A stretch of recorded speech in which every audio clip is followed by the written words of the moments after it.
নমস্কার বন্ধুরা, আপনারা দেখছেন রিসার্চ বাংলা নিউজ। আমি বিশ্বজিৎ রয়েছি আপনাদের সঙ্গে।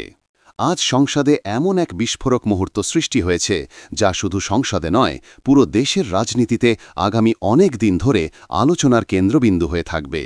কারণ আজ আম আদমি পার্টির সাংসদ সঞ্জয় সিং সংসদে যে আগুনঝরা ভাষণ দিয়েছেন তা সরাসরি মোদী সরকার, আরএসএস, বিজেপি, এমনকি স্বাধীনতা আন্দোলনে কারা কোথায় ছিল এই ঐতিহাসিক প্রশ্নগুলো আবার নতুন করে সামনে নিয়ে এসেছে। আজ আমরা সঞ্জয় সিংয়ের পুরো বক্তব্য পুনর্গঠিত করে এক সাংবাদিকের বিশ্লেষণ যোগ করে একেবারে ধারাবাহিকভাবে আপনাদের দেখাব এবং বুঝতে চেষ্টা করব তার প্রতিটি বক্তব্য ভারতীয় রাজনীতিতে কী অর্থ বহন করে। সঞ্জয় সিংয়ের ভাষণের শুরুতেই সবচেয়ে শক্তিশালী আঘাত। তিনি বলেন, মাতৃভূমির বন্দনা এয়ারপোর্ট বেচে হয় না, রেল বেচে হয় না, কোস্ট লাইন, কয়লা, গ্যাস, জমি বেচে হয় না। এখানে জাতীয়তাবাদ বনাম প্রাইভেটাইজেশন এই যুক্তি তুলে ধরা হয়েছে। তিনি বলতে চাইছেন, একদিকে সরকার বন্দে মাতারাম বলে নিজেকে সর্বোচ্চ দেশভক্ত প্রমাণ করতে চাইছে, আর অন্যদিকে দেশের সম্পদ বেসরকারি সংস্থার হাতে তুলে দিচ্ছে। এটি ছিল ভাষণের প্রথম বড় রাজনৈতিক আঘাত। এরপর সঞ্জয় সিং সংসদের একটি ঘটনায় আলোকপাত করেন। খড়গে সাহেব বক্তব্য রাখতে গিয়ে দলিত শব্দ বলতেই বিজেপির সাংসদেরা হট্টগোল শুরু করেন। সঞ্জয় সিং প্রশ্ন তোলেন, দলিত কি ভারতমাতার সন্তান নয়? পিছিয়ে পড়া মানুষরা কি ভারতের সন্তান নয়? তাহলে দলিত শব্দেই এত অস্বস্তি কেন? এখানে বিজেপির সামাজিক ন্যারেটিভকে সরাসরি টার্গেট করা হয়েছে। আজকের রাজনৈতিক পরিস্থিতিতে দলিত ভোট ব্যাংক অত্যন্ত গুরুত্বপূর্ণ।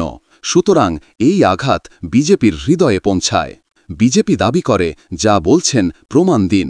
সঙ্গে সঙ্গে সঞ্জয় সিং বলেন, আমি প্রতিটি কথার প্রমাণ দেব, আর যদি আমি ভুল বলি আমার বিরুদ্ধে ব্যবস্থা নিন। এই ঘোষণা তার বক্তব্যের ওজন বাড়িয়ে দেয়। একজন সাংসদ যখন হাউসের রেকর্ডে নথিপত্র ঢোকানোর দাবি করেন, সেটি ভবিষ্যতের রাজনৈতিক দলিল হয়ে যায়। এরপর তিনি ধারাবাহিকভাবে উচ্চারণ করে বলেন, ক্ষুদিরাম বসু, প্রফুল্ল চাকি, ভগৎ সিং, রাজগুরু, সুখদেব, রামপ্রসাদ বিসমিল এবং আরও অনেকে, যারা ফাঁসির মঞ্চে দাঁড়িয়েও বন্দে মাতারাম উচ্চারণ করেছিলেন। তারপর তিনি তীক্ষ্ণ প্রশ্ন ছুড়ে দেন, আরএসএসের বেশি না 4 জনের নাম বলুন যারা বন্দে মাতারাম বলে স্বাধীনতা সংগ্রামে জেল খেটেছেন।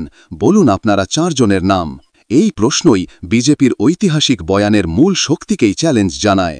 বিরোধীরা বহুদিন ধরে অভিযোগ করে আসছে, আরএসএস স্বাধীনতা আন্দোলনে সরাসরি তো দূরের কথা, বলতে গেলে প্রায় অনুপস্থিতিই ছিল। সঞ্জয় সিং সেই অভিযোগটি সংসদে গর্জে তুললেন।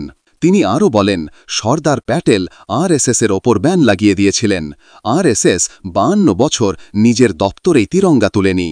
যখন 3 জন কর্মী জোর করে তিরঙ্গা তুলেছিলেন, তখন আরএসএস তাদের বিরুদ্ধে এফআইআর করেছিল।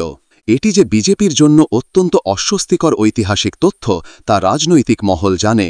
আজ যারা তিরঙ্গা অভিযান চালায়, তাদের পূর্বপুরুষদের তিরঙ্গা বিরোধী ইতিহাস, এটি বিজেপির জাতীয়তাবাদী দাবিকে তীব্র প্রশ্নের মুখে ফেলে। সঞ্জয় সিং হাউসে রেকর্ড জমা দেন। অর্গানাইজার পত্রিকার একটি উদ্ধৃতি, যেখানে জাতীয় সঙ্গীত সম্পর্কে লেখা হয়েছিল, it can be made an item of entertainment. এটি চরম বিস্ফোরক। আরএসএসের মূল আদর্শিক পত্রিকা যদি জাতীয় সঙ্গীতকে এন্টারটেইনমেন্ট বলে, তাহলে বিজেপির দেশপ্রেমের সার্টিফিকেট দেওয়ার নৈতিক ভিত্তি কোথায়? সঞ্জয় সিং এখানেই থেমে থাকেননি।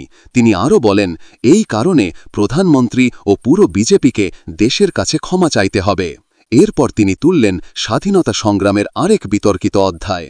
তিনি বলেন, শ্যামাপ্রসাদ মুখার্জি, যাকে বিজেপি নিজের অন্যতম পিতৃপুরুষ হিসাবে তুলে ধরে, তিনি ব্রিটিশ গভর্নরকে লিখেছিলেন কুইট ইন্ডিয়া মুভমেন্ট দমন করার জন্য। এটি হাউস রেকর্ডে তোলার পর বিজেপির দাবিকৃত জাতীয়তাবাদের ইতিহাস এক ধাক্কায় প্রশ্নবিদ্ধ হয়ে যায়। তিনি আরও বলেন, ফজলুল হক পাকিস্তানের হোম মিনিস্টার হয়েছিলেন, আর শ্যামাপ্রসাদ তারই মন্ত্রিসভায় ছিলেন। জিন্নার সঙ্গেও সদ্ভাবপূর্ণ সম্পর্ক ছিল।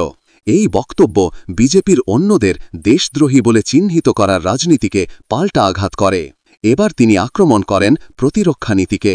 তিনি বলেন, যারা -50 ডিগ্রি সিয়াচিনে এবং +50 ডিগ্রি জয়সলমেরে দেশের জন্য দাঁড়িয়ে থাকে, তাদের চাকরি আপনি 4 বছরে নামিয়ে আনলেন। এটাই কি দেশের প্রতি ভালোবাসা? অগ্নিবীর নিয়ে জাতীয় স্তরে যে বিতর্ক চলছে, এই বক্তব্য সেটিকেই আরও তীব্র করে। সঞ্জয় সিং বলেন, উত্তরপ্রদেশে 17.5% ভোট কাটা হবে, 3 কোটি ভোট চুরি করতে চলেছে বিজেপি। এই অভিযোগ শুধু সংসদ নয়, আগামী নির্বাচনে ভারতের গণতন্ত্র নিয়ে নতুন বিতর্ক তৈরি করবে।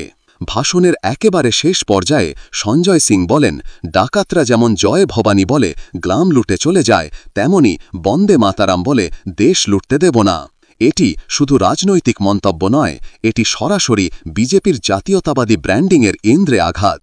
আজকের এই ভাষণ শুধুই তর্ক নয়, এটি একটি আদর্শিক লড়াই। আরএসএসের ইতিহাস, বিজেপির দাবি করা দেশপ্রেম, স্বাধীনতা সংগ্রামে কারা কোথায় ছিল, এই প্রশ্নগুলো নতুন করে আবার সামনে এলো। বন্ধুরা, এই বিষয়ে আপনারা কি মনে করেন? সঞ্জয় সিং যে তথ্যগুলো তুললেন, সেগুলো কি ভারতের রাজনীতিতে নতুন বিতর্ক তৈরি করবে?